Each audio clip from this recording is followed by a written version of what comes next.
बरेचसे काही विषय होते. कामगारांच्या संदर्भातला विषय होता. NUHMचे आमचे जे गेले 15 ते 20-25 वर्षापासून लोक काम करत आहेत त्यांचा परमनंट संदर्भातला विषय होता, जो शासनाचा GR आला होता. त्याच्यामध्ये पण पॉझिटिव्हिटी आम्हाला मिळालेली आहे. डाटा एंट्रीचे जे काही आमचे कामगार आहेत 2015 पासून त्यांना 11 ते 12 हजार रुपये पगार येतो. त्यांना मानधन वाढवून देण्याच्या दृष्टीने, त्याचबरोबर 15व्या वित्त आयोगानुसार आमच्याकडे सफाई कामगार आणि अटेंडंट आहेत, 200 कामगार आहेत, त्यांचंसुद्धा मानधन वाढवून देण्याच्या दृष्टीने एक विषय होते कामगारांचे. आणि त्या संदर्भात आम्हाला पॉझिटिव्ह रिप्लाय मिळालेला आहे. शासनाकडनं परवानगी घेऊन त्या सर्वांचा पगार वाढवणं, NHMच्या कामगारांच्या बाबतीत शासनाचा GR आहे त्या पद्धतीने कामगारांना कायम करणं, या विषयावरती आज आमचं पॉझिटिव्ह मत झालेलं आहे. आयुक्तांचा लवकरात लवकर तो निर्णय होईल. त्याचबरोबर हिरानंदानी जो डेव्हलपर आहे, हिरानंदानी इस्टेट या ठिकाणी 25 वर्ष झाली त्या ठिकाणी लोक राहायला आलेले आहेत. त्यांना ज्या अमेनिटीज द्यायला पाहिजेत, जी जागा आहे अमेनिटीसाठी, क्लब हाऊस असेल, त्या अमेनिटी दिल्या जात नाहीत. आणखी माझा प्रोजेक्ट पूर्ण झाल्यानंतर जो टाउनशिपचा नियम आहे त्या नियमाचा आधार घेऊन मैदान असेल, रिक्रिएशन सेंटर असेल, त्या कुठल्याही सुविधा हिरानंदानीच्या बिल्डर त्यांना देत नाही. हिरानंदानी फेडरेशनची जी लोक कमिटी होती त्यांच्या समवेत आता मी त्यांची भेट घेतली आणि बिल्डर ज्या पद्धतीने लोकांवर अन्याय करतोय, लोकांची पिळवणूक करतो, आणखी 25 वर्ष त्याचा टाउनशिपचा प्रोजेक्ट पूर्ण होणार नाही. डेव्हलपमेंट चार्ज असेल, त्याचबरोबर ह्या सगळ्या फॅसिलिटीज देतो त्याचा चार्ज गेले 25 वर्ष त्यांनी घेतलेला आहे. आणखी 25 वर्ष त्याचा प्रोजेक्ट पूर्ण होणार नाही, कारण जागा नाला बुजवून, खाडी बुजवून जागा विकत घेऊन त्याचा प्रोजेक्ट सुरू आहे. तोपर्यंत 50 वर्ष लोकांना तुम्ही फॅसिलिटी देणार नाही का? तो त्या कायद्याचा उपयोग करून लोकांना फॅसिलिटी देत नाही. ज्या मैदानावर स्वतः मॅरेथॉन करतो, परंतु त्या हिरानंदानी इस्टेट परिसरातील लोकांना त्या मैदानावर खेळून पण देत नाही. या सगळ्याच्या काही गोष्टी होत्या. गेले 6 महिने आम्ही त्याचा पाठपुरावा करतोय. असीम गुप्ता साहेबांकडे सुद्धा ही तक्रार आम्ही केलेली आहे. त्याचा उपयोग काही गोष्टींकरता जर कायद्याचा आधार घेऊन जर करत असेल तर त्याच्या विरुद्ध सुद्धा आता आम्ही या ठिकाणी तक्रार केलेली आहे. त्याचबरोबर रुस्तमजी याचं जे काही नवीन बांधकाम सुरू आहे आणि त्यांनी त्याच्यामुळे लोढा या ठिकाणी किमान 15-15, 20-20 फूट पाणी त्या ठिकाणी जमतं, लोकांना त्रास होतो. नाल्याचा जो काही प्रॉब्लेम्स आहे, त्या ठिकाणी एक रस्ता जातोय. ज्या लोढा बिल्डरने लोकांना बॅडमिंटन कोर्ट DPच्या जागेवरती बॅडमिंटन टेनिस कोर्ट म्हणून बांधलं आणि आता रस्त्याच्या DP कामानिमित्त ते पूर्ण आता उद्ध्वस्त होतं आहे आणि सोसायटीची जागा सोसायटीला मिळत नाही, सोसायटीचं कंपाऊंडही घालता येत नाही. तो जो काही रस्ता जातो आहे तर तो रस्त्यासाठी तो रस्ता थोडा शिफ्ट करणं, याकरता आता आम्ही आयुक्तांची भेट घेतली. सर्व त्या ठिकाणचे रहिवासी उपस्थित होते आणि सगळ्याला पॉझिटिव्ह रिप्लाय मिळालेला आहे. या संदर्भात आज आयुक्तांबरोबर आमची बैठक झाली.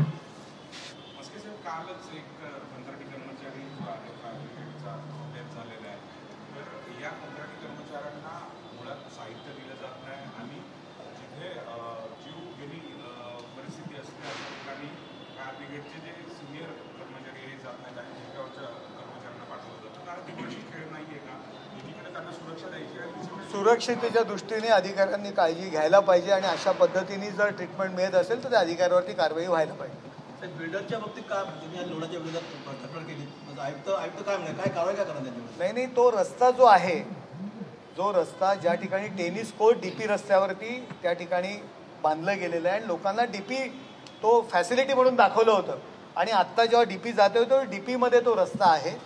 त्याविषयी आम्हाला आमच्या दृष्टीने जर अशा पद्धतीने जर लोढांनी केलं असेल तर त्याच्यावर कारवाई व्हायला पाहिजे, आम्ही मागणी केली.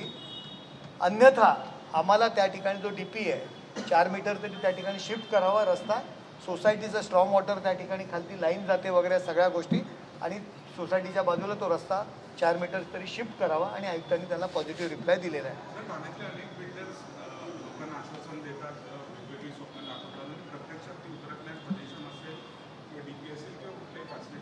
नाही, अशा पद्धतीने जर काही जे चालू असेल त्याच्यावरती महापालिकेने कारवाई करायला पाहिजे.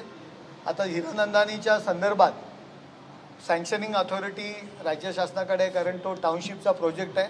असीम गुप्ता साहेबांना पण मी आता फोन लावलेला. असीम गुप्तांना सुद्धा महापालिकेने पत्र पाठवलेलं त्या डिपार्टमेंटला. मी त्यांच्याशी व्यक्तिशः बोलणार आहे आणि अशा पद्धतीने जर लोकांची पिळवणूक होत असेल, लोकांची फसवणूक होत असेल तर त्या बिल्डरवरती कारवाई व्हायला पाहिजे. लोकांचा जो हक्क आहे तो द्यायला पाहिजे. घोडबंदर रोडमध्ये प्रचंड पाणी, साहेब घोडबंदर रोडमध्ये पाणी प्रश्न आहे या शहराच्या आसपासमध्ये. त्याचबरोबर अनेक ठिकाणी असं देखील झाले की अनधिकृत बांधकामामध्ये जे लोक राहत आहेत त्यांनी देखील बिल्डरच्या विरोधात आवाज उठवलेले आहे. मात्र प्रशासन किंवा पोलीस प्रशासन बिल्डरांना अटक करत नाही. प्रशासन त्यांच्या पद्धतीने कारवाई करत आहे आणि पर्टिक्युलर काही उदाहरणं द्या जर अशा पद्धतीने असेल तर त्या प्रशासनाला आपण त्यांना कारवाई करायला लावू.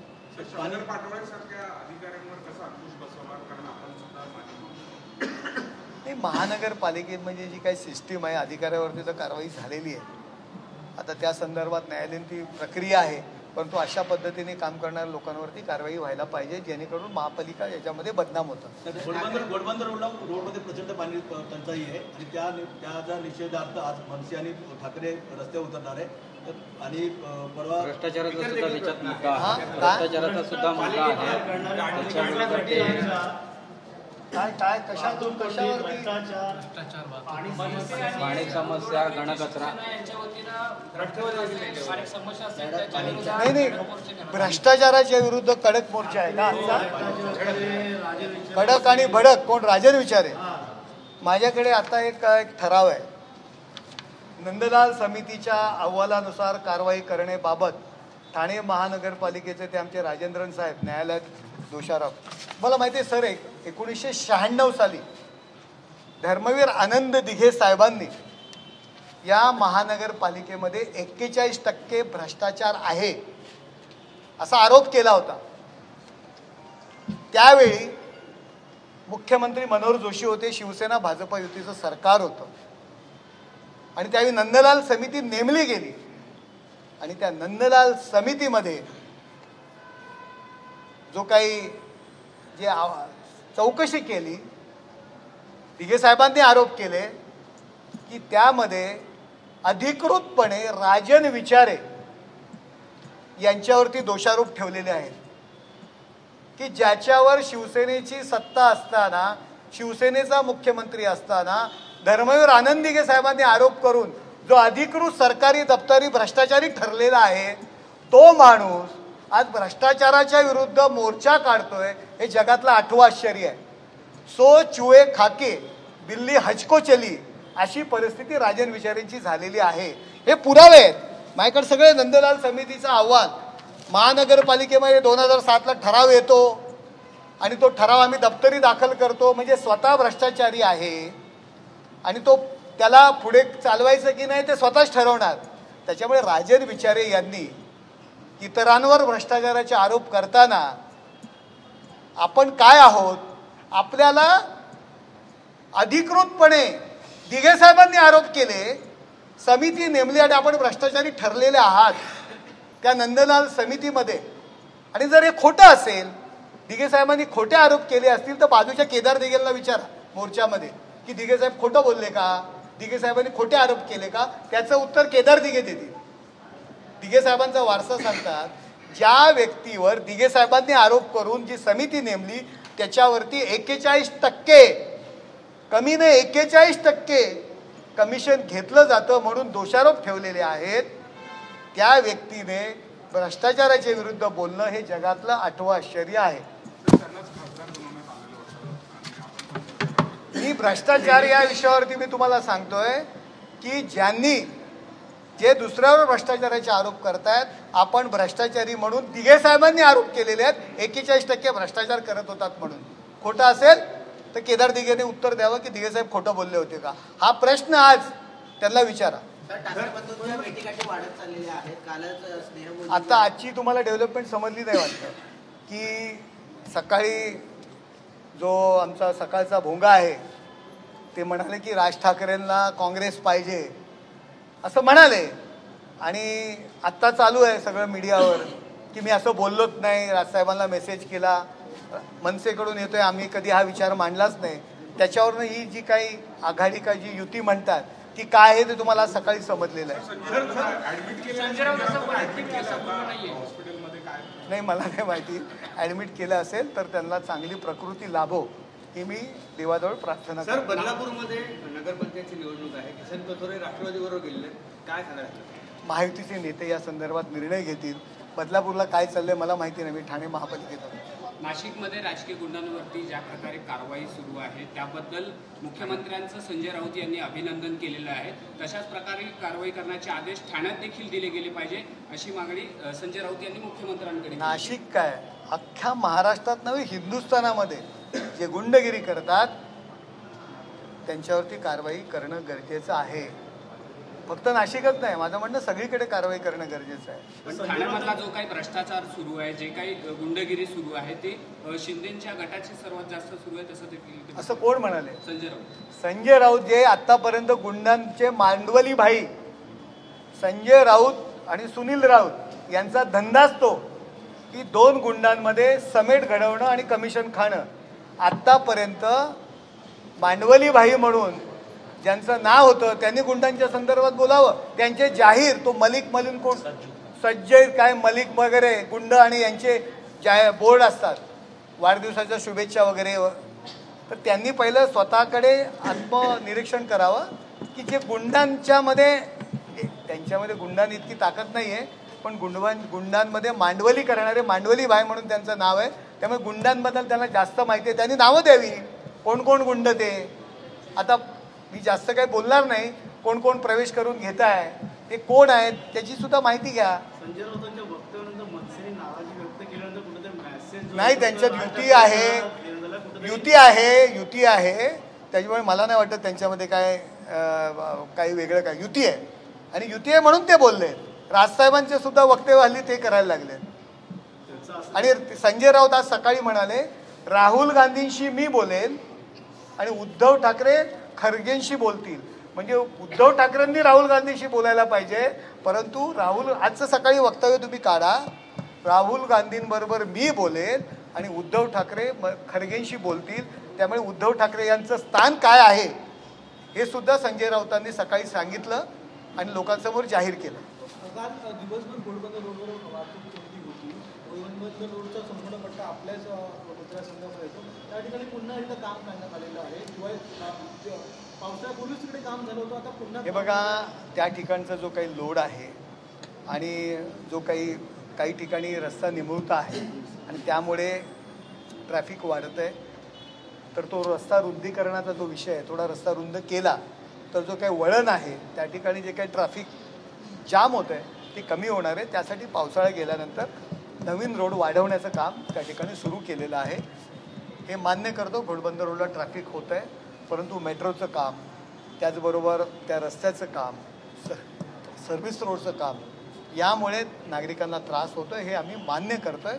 परंतु लवकरात लवकर तो त्रास दूर करण्याच्या दृष्टीने आम्ही प्रयत्न करतो. निवडणूक आयोगांना पत्र दिलेलं आहे संजय राऊतांनी. महाविकास आघाडी भेटणार, त्यांनी सांगितलं की सत्ताधाऱ्यांनी पण यावं, देवेंद्र फडणवीसने यावं आणि एकनाथ शिंदेनी पण यावं.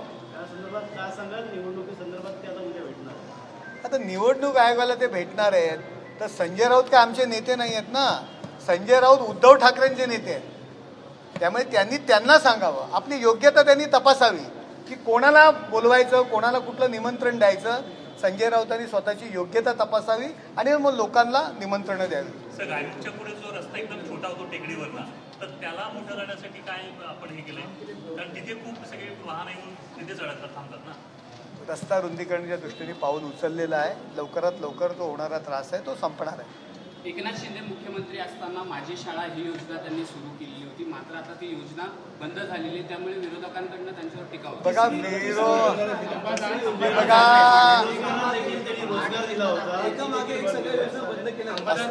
असा विषय नाही आहे, असा विषय नाही आहे. उगाचच लोकांमध्ये भ्रम निर्माण करणं आणि टीका करणं याकरता अंबादास दानवे जर अशा पद्धतीने टीका करत असतील, ज्या काय आता लवकरच येणाऱ्या विधान परिषदेच्या निवडणुका आहेत किंवा राज्यसभेची निवडणूक आहे, तेव्हा अंबादास दानवे कुठे हलतात आणि कुठे डुलतात ते तुम्हाला कळेल. सर, पुण्यामध्ये ज्या पद्धतीने महायुतीमध्ये सर्व काही बरं आहे का, रवींद्र धंगेनं ज्या पद्धतीने चंद्रकांत पाटलांवरती आरोप करते कुठेतरी शिवसेना रवींद्र धंगेकरांनी आता स्वतः पत्रकार परिषद घेऊन काही गोष्टी सांगितलेल्या आहेत. रवींद्र धंगेकरांच्या डोक्यात काय किंवा त्यांचं म्हणणं काय आहे हे मी नाही सांगू शकत. रवींद्र धंगेकरांचा नंबर मी तुम्हाला देतो, आपण त्यांच्याशी पर्सनली बोलून घ्या.